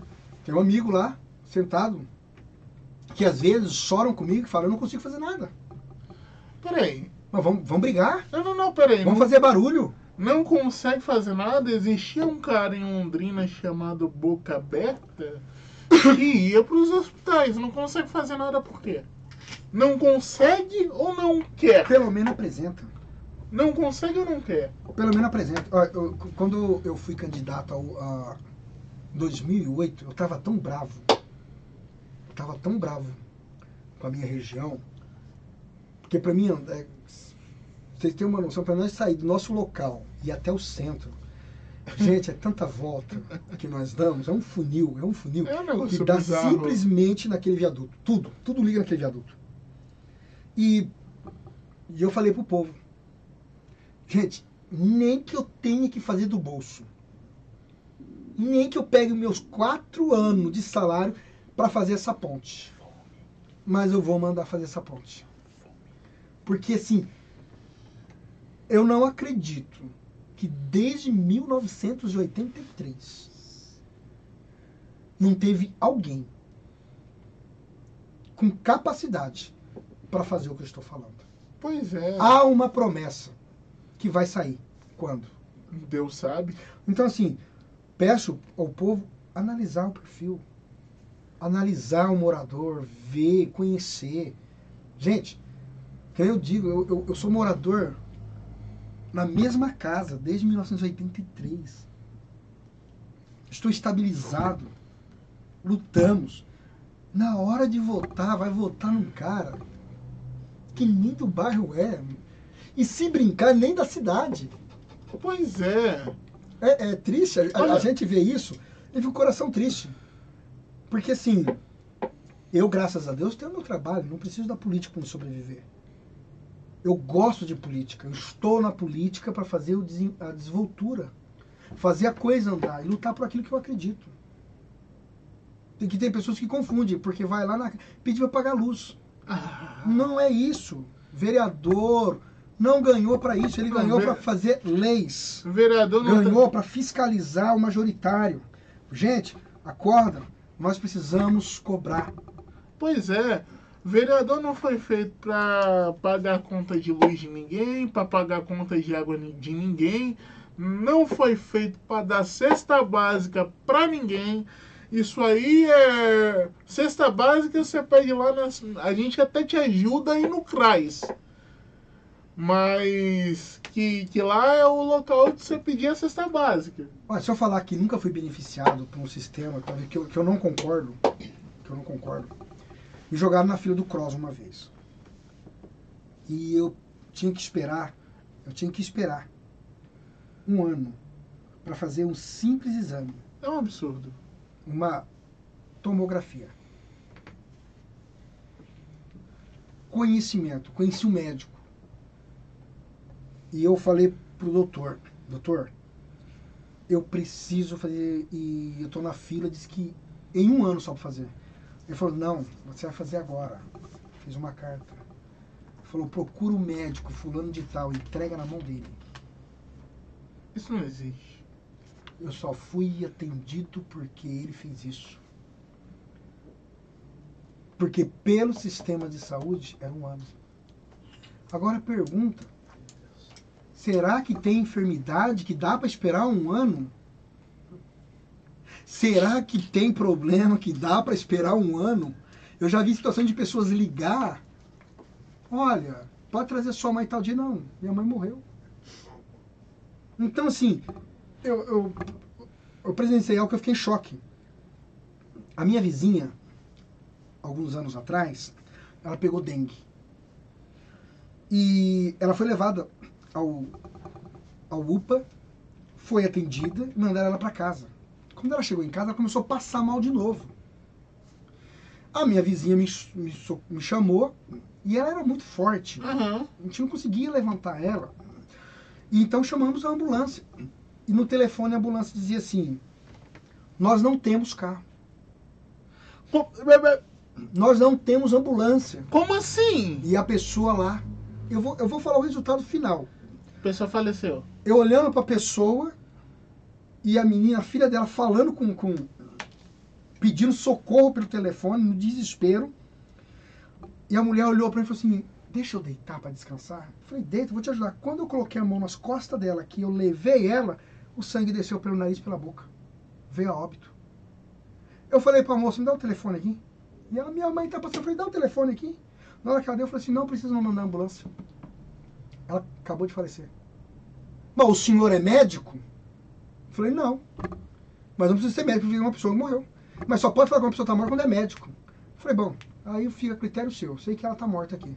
agora vai socorrer quem que você quer ir, porque você disse que estava socorrendo alguém que estava infartando. Pode ir, porque ela já morreu. Não, agora a gente vai mandar a ambulância. Ah, que lindo. Foi essa, eu falei pra ela no telefone, eu falei, ó, sorte de vocês, que não é mãe minha. Que se fosse mãe minha, quem aparecesse aqui ia sair de bar de pancada. Tanto que quando chegou a ambulância... Você tá falando sério? Quando chegou a ambulância, o médico assim, gente, por favor, calma, não tenho nada a ver com isso. Eu só preciso lá ver a vítima. Chegou lá... Vou fazer uma participação especial aqui.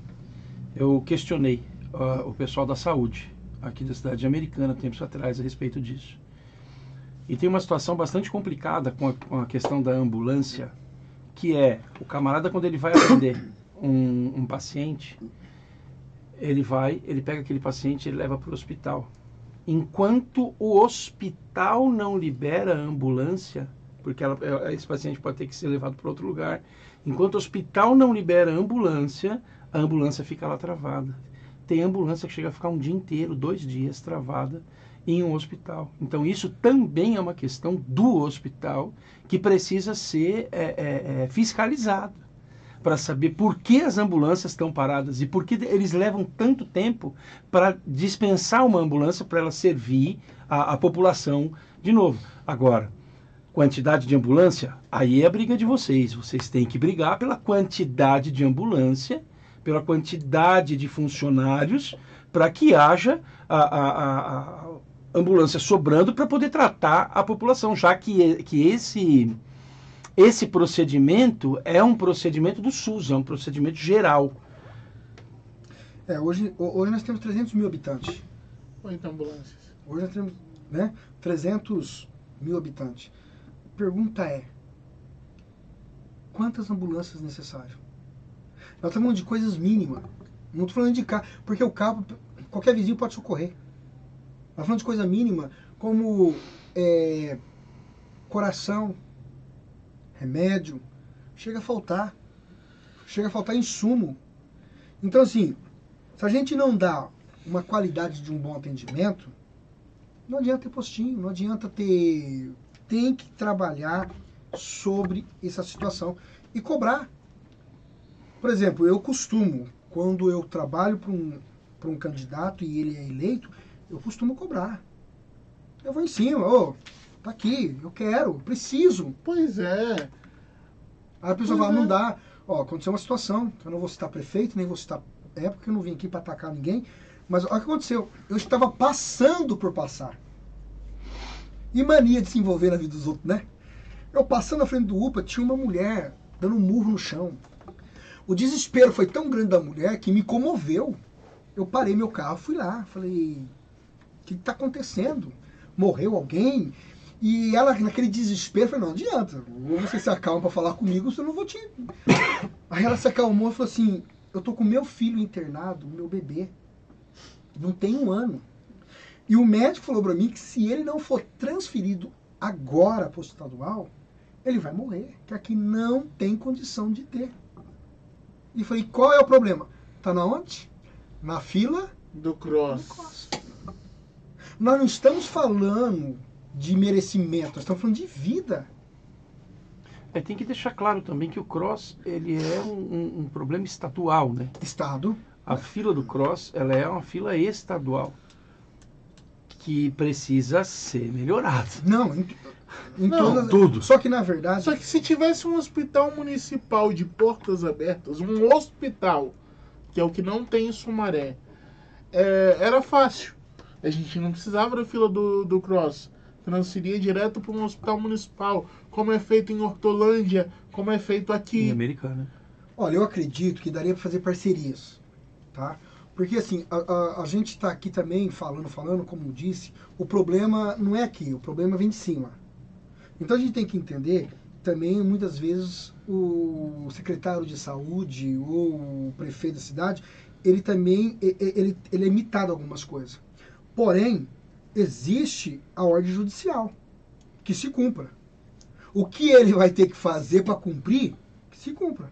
O que não pode é a criança morrer. Exato. Então, o que eu fiz? Convidei ela, fomos lá dentro, conversei com o gerente do UPA. Ele falou que não tinha o que fazer. Eu falei, então me dá o prontuário da criança que eu vou descer no Ministério Público.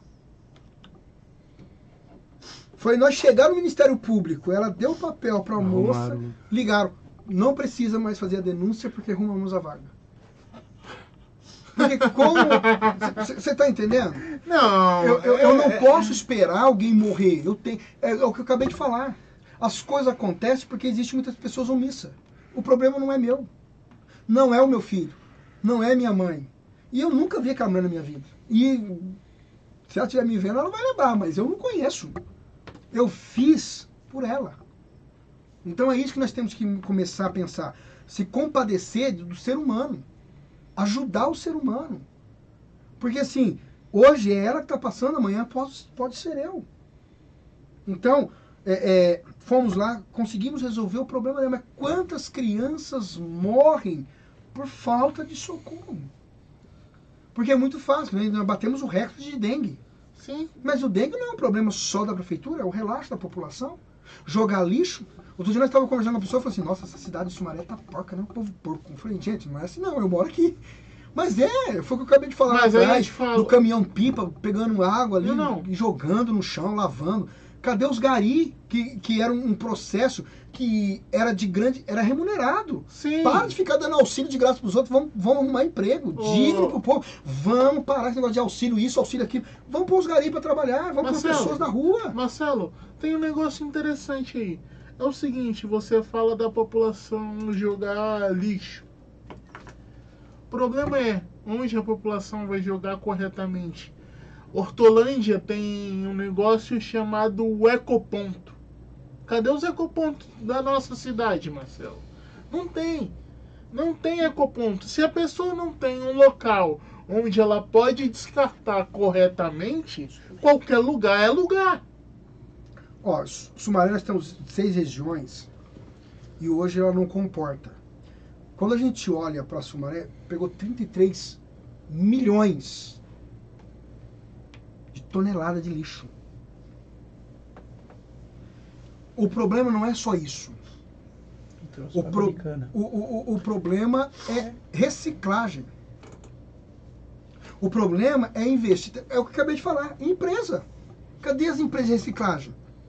Você está entendendo? Dá para trabalhar, dá para fazer do lixo virar matéria-prima. Sim, mas Associações. Cadê? Então, assim, falta só que essas poder. empresas precisam de um local. Elas não têm condição de sair rodando a cidade inteira. O que a gente precisa são 6 regiões. Nós precisamos de 6, no mínimo, 6 ecopontos para que a pessoa descarte lá. Porque é o seguinte, hoje ela descarta na rua de casa, tem uma rua ali que é próxima à Escola Orquídea, que é Alberto Readelli, onde toda vez a gente vê entulho, vê lixo, vê um bando de coisa, porque não tem onde colocar. Tem que atrair a empresa, só que a empresa precisa recolher isso num ponto específico, senão qualquer lugar vira lugar. Olha, eu acredito que existem vários problemas que dá para resolver. Precisa iniciativa. Precisa ter uma visão de comunidade, de população. Eu falo que é muito difícil a gente lutar sozinho. Mas se cada um fazer a sua parte hoje, nós vamos fazer algo muito importante amanhã. O importante é cada um fazer. Começando já na escolha. Sabe? Já devemos começar pela escolha. Quem é o meu representante? Quem é que vai ter a voz por mim? Então eu já tenho que começar por aí. Eu não posso votar num candidato que ele foi lá e me fez um favor. Não, eu vou votar nele. Eu estou cansado de ouvir isso. Eu vou votar nele porque ele me deu uma cesta básica. Nossa. Gente, se eu for cobrar os favores que eu faço, eu tô eleito. Exato. Eu tô eleito. Porque, gente, o que eu internei de dependente químico em Sumaré passa da casa dos 3 mil. Passa da casa dos 3 mil. Então a gente tem que começar a ser humano. A gente tem que olhar pela dor do próximo, Exatamente. sabe? Não ficar preso e buscar mecanismo, fazer parte da sociedade. Não sou vereador, não tenho cargo público, mas ajudar, independente se eu sou oposição ou não, como que eu devo fazer para ajudar a minha cidade a crescer? Exato. Então, assim, precisamos trabalhar firme. Hoje nós estamos sendo representados pelo Podemos e nós levamos o nome do Podemos e nós vamos cobrar em cima disso. Nós vamos cobrar os nossos majoritários, eleito ou não, nós vamos cobrar os eleitos para que façam um bom trabalho na cidade. Para que olhe os pastores, que parem de se vender também. Que eu acabei de dizer que corrupto não é aquele que compra, Corrupto é quem vende. é aquele que vende. Porque só tem corrupto lá porque teve quem vendeu o seu voto. E aí eu te falo o seguinte, ô Marcelo. Quando você vende o voto, tem alguém que compra essa pessoa. Vamos falar do salário do vereador. O salário do vereador é 11 mil reais. Descontando imposto de renda, cai para uns 7. Você acha mesmo que com 7 mil de salário que ele está comprando voto? Não. Claro que não, né? Existe muita coisa, né? Existe a máquina pública, existe muita coisa. Existe muita coisa. Porque eu comprar voto, a partir do momento que eu disponibilizei um carro, que já é um direito, que tem uma fila, a pessoa já se sente na obrigação de voltar porque o cara conseguiu um carro. Né? Não. É o meu trabalho. Eu ganhei para isso, para ajudar. Exato. Então, as pessoas elas ficam muito presas às coisas muito pequenas. Agora, se eu não tenho quem votar, eu não sou uma pessoa que não ligo para política, que não tenho formação nenhuma, é óbvio que eu vou votar nas pessoas mais próximas. Exato. Ou nas pessoas que me ajudou. Exato. Mas por quê? Porque falta Conhecimento. Então eu tenho que saber qual que é o objetivo pelo qual eu fui ajudado. Qual é o sistema? Qual é o sentido? Então nós temos que brigar. Nós temos que levar. E o mais importante, eu coloquei no meu coração que nessas próximas eleições de hoje em diante eu só voto em cristão. Também. Aí se não tiver nenhum cristão concorrendo, eu vou julgar o perfil, vou trabalhar no perfil do candidato, até eu ver quem que é o melhor. Eu vou votar no menos pior, infelizmente. Lembra do prefeito de São Paulo, Paulo Maluf? Ele rouba. Mas faz. Eu tenho A e tenho B. Eu tenho que votar num dos dois? Exato. Agora, eu tenho a opção de escolher. Voto zero. Nulo. Sou omisso. Eu não tenho direito de reclamar. Se eu votar em você hoje, por corrupto que seja, eu tenho o direito de ir lá e falar assim, eu votei em você, cidadão. Você tem o dever de me representar. Nem que você grite, brigue. Eu não votei. Exato. Eu vou ficar reclamando? Então eu voto em quem eu acredito. Não tendo em quem votar, eu vou procurar o perfil do candidato e votar no melhor. Votar nulo, votar zero. Ou não ir votar, eu estou sendo omisso. Eu tenho que votar. Eu sou cidadão. Eu tirei um título. Eu sou reconhecido como cidadão daquele município. Eu tenho que brigar. Eu tenho com quem cobrar. Então eu vou cobrar. Eu votei em você. Eu votei em você, obrigado. Uma vez eu falei isso para um candidato. Falei, estou votando em você, obrigado. Não tem opção de voto. Porque senão nem você eu votava. Então eu não voto zero, não voto. Eu analiso o perfil do candidato, eu voto, porque eu vou cobrar. Né? Então é isso que nós temos que fazer.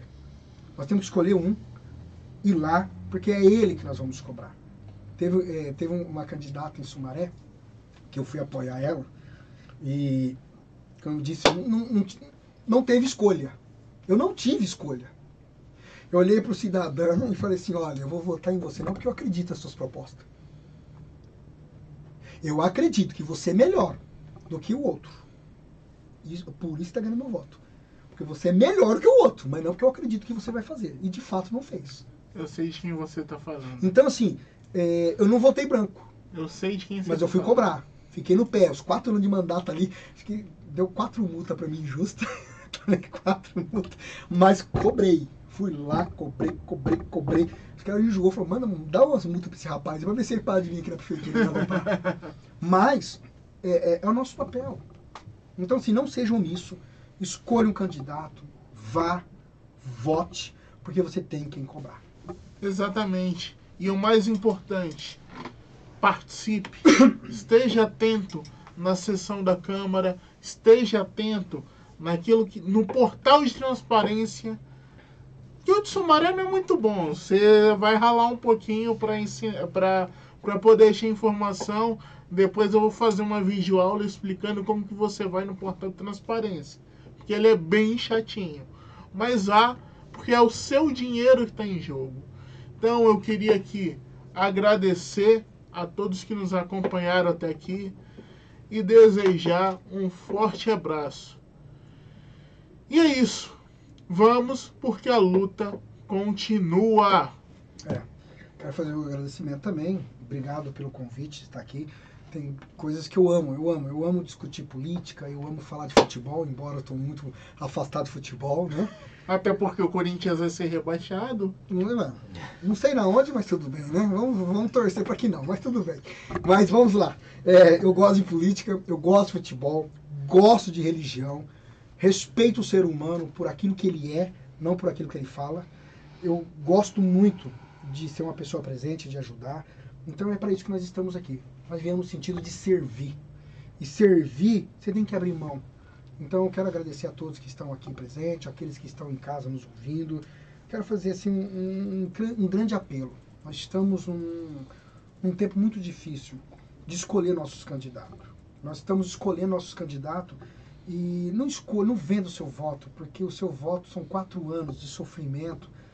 Vote consciente. Vai à urna, vote. Se você ainda não vai a uma igreja, vá, conheça. Você não é obrigado a ficar em uma. Conheça. Se identificou com uma, vai para aquela. Dê o seu nome lá. Faça a diferença na vida de alguém. Seja importante. Deus abençoe a todos. Muito obrigado pelo carinho, obrigado pela sua presença. É isso aí, estamos encerrando aqui o Pode Mais Cast. Podcast onde nós vamos falar de política, vamos falar de empreendedorismo. Hoje com o pastor Marcelo Belo. Espero você na próxima semana e muito obrigado.